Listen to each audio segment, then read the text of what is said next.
Dapat lang, no? Nahiya naman konti.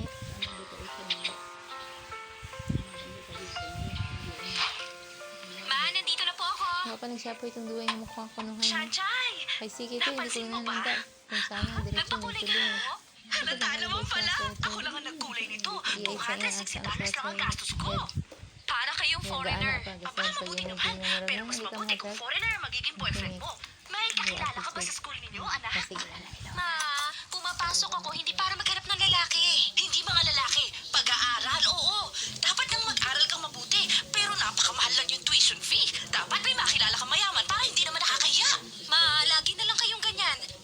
Mahirap lang po tayo. Pero ang gusto nyo, ipasok ako sa exclusive school. Dad! Nandiyan na naman kayo. Oras na ng pagkain. Hayaan mo na siya.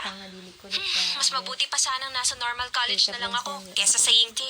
May mga topa ka mga tao doon. Hindi sila nag-aaral. Lagi na lang nasa isip Louis Vuitton, Prada, Chanel. Eh tayo, kukonti lang naman ang pera natin. Hindi ako bagay sa kanila, no? Ma, pwede bang tumigil na ako sa pag-aaral para wala ka nang binabayaran tuition fee? Naiibang ka ba? Para sa magandang kinabukasan mo ang iniisip ko. Gusto kong maging mayaman ka pagdating ng panahon. Makasama mo kami nung tinitingala sa lipunan.